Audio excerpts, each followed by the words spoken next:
Приготовление начнем с шифонового бисквита. Все ингредиенты для него должны быть комнатной температуры. Пшеничную муку высшего сорта соединяем с разрыхлителем и просеиваем через сито. Добавляем щепотку соли, лимонную цедру и хорошо перемешиваем. С лимона снимаем только желтую часть цедры, не затрагивая белую, которая дает горечь. Далее яйца помещаем в дежу миксера. Сразу высыпаем весь сахар и ставим взбиваться на средне-высокой скорости. У меня 7 скорость из 10.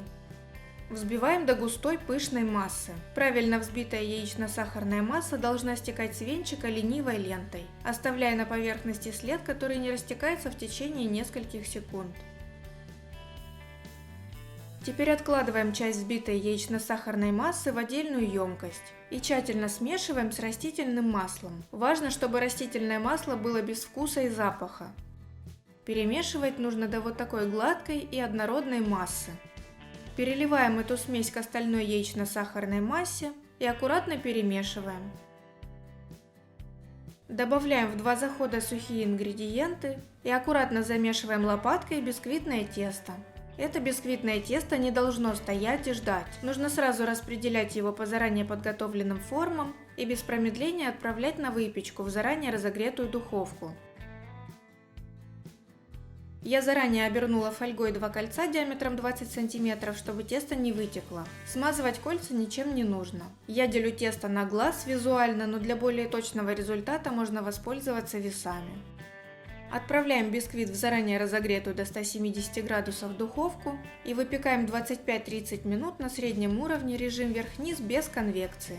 Не открывайте духовку первые 20 минут ни в коем случае. Готовность бисквита проверяем, не вынимая из духовки, или сухой шпажкой, или нажатием на середину. Она не должна проваливаться. Свежеиспеченные бисквиты лучше сразу перевернуть на решетку вверх дном, чтобы они не начали оседать от резкого перепада температур. Даем им остыть до комнатной температуры, а затем снимаем фольгу и вырезаем бисквиты из колец. Заворачиваем их в пищевую пленку и убираем в холодильник минимум на 6 часов, чтобы влага в них равномерно распределилась. Готовим мармеладную прослойку для торта. Первым делом подготовим кольца. Для этого я смачиваю внешнюю сторону кольца водой и хорошо натягиваю пищевую пленку, чтобы ничего не вытекло. У меня 3 кольца диаметром 16 см. Замороженную клубнику помещаем в ковшик, высыпаем сахар и выливаем половину отмеренной воды. Ставим на плиту на средний нагрев и даем клубнике растаять. В процессе нагревания будет выделяться сок. Если вы заранее разморозили клубнику, то жидкость, образовавшуюся в процессе разморозки, выливать не нужно. Когда клубника стала мягкой, берем погружной блендер и пробиваем до состояния пюре. Если вы используете свежую клубнику, то просто сразу пробейте ее блендером. Часть свежей клубники можно порезать на кусочки. Агар-агар соединяем с оставшейся водой и хорошо перемешиваем.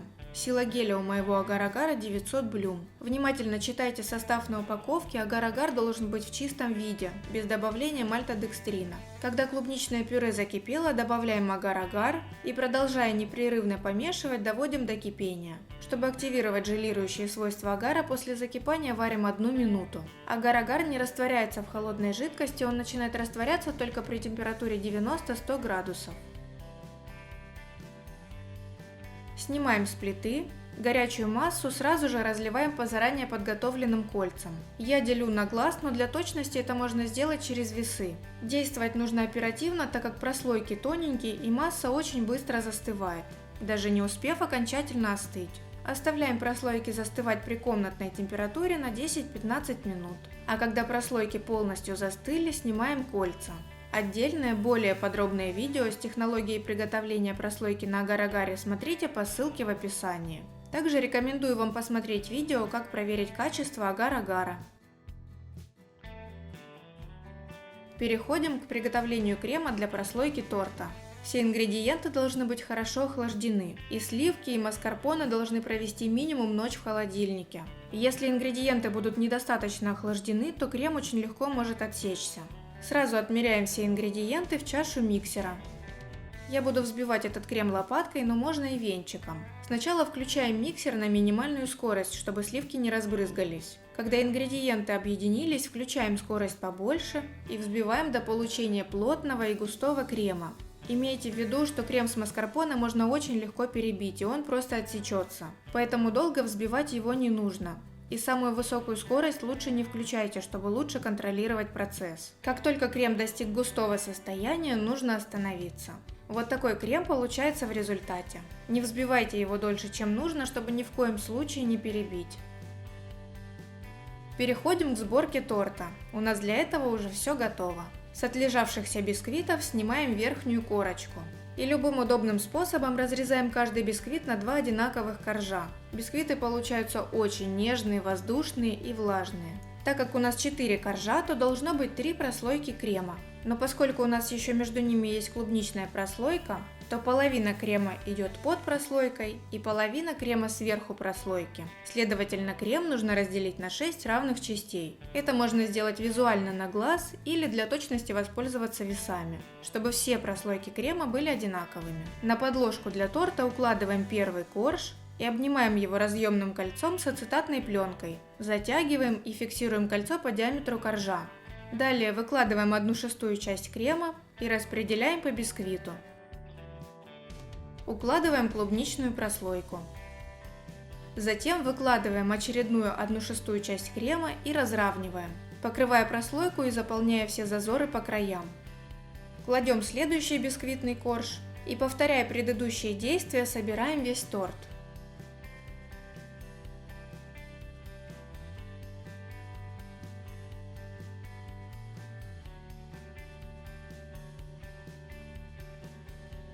Укладываем последний бисквит. Если есть остатки крема, то можно слегка смазать верхний корж. Накрываем собранный торт пищевой пленкой и убираем его в холодильник для того, чтобы он отстоялся и пропитался. Когда торт отстоялся, готовим крем-чиз на масле для выравнивания. Сливочное масло комнатной температуры помещаем в емкость, в которой будем взбивать. Сюда же просеиваем сахарную пудру, разминая все слежавшиеся комочки. Взбиваем масло с пудрой до бела на максимальных оборотах. Периодически останавливаем миксер и снимаем массу со стенок чаши. Более подробный рецепт этого крема со всеми тонкостями и нюансами можно посмотреть по ссылке в описании. Теперь добавляем холодный творожный сыр и хорошо перемешиваем миксером на минимальных оборотах. Если вы будете готовить в планетарном миксере, то используйте не венчик, а насадку лопатка. Готовый крем тщательно выглаживаем силиконовой лопаткой, чтобы избавиться от пузырей воздуха. И перекладываем в кондитерский мешок. Я просто срезала край мешка, но для удобства можно использовать круглую насадку. Достаем отстоявшийся торт из холодильника, снимаем кольцо и убираем ацетатную пленку. Накрываем другой подложкой и переворачиваем торт. Убираем подложку сверху, и торт готов к выравниванию. По всей окружности торта наносим крем из кондитерского мешка полосками равной ширины. Сразу же можно нанести крем и на верхушку торта. Когда крем нанесен, при помощи металлического шпателя и палетки выравниваем торт. Когда бока торта выровняли, распределяем крем палеткой на верхушке торта. Выравнивание торта можно начинать как сверху, так и снизу, это не имеет значения. Затем вновь проходимся шпателем по бокам и снимаем палеткой образовавшуюся корону из крема. Каждый раз обязательно очищаем палетку о шпатель.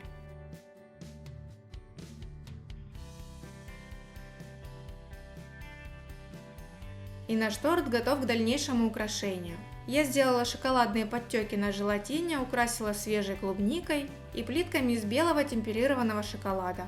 Как темперировать шоколад, смотрите по ссылке в описании. Срезы клубники можно покрыть нейтральной глазурью, чтобы она не заветривалась и подольше сохранила свой свежий внешний вид. Ссылку на рецепт приготовления нейтрального геля оставлю в описании. Там же будет и ссылка на рецепт шоколадной глазури на желатине. А сейчас самое время разрезать торт и посмотреть, каким он получился внутри. Делитесь в комментариях своими мыслями об этом рецепте и подписывайтесь на мой канал. А сегодня на этом все. До встречи в новом видео.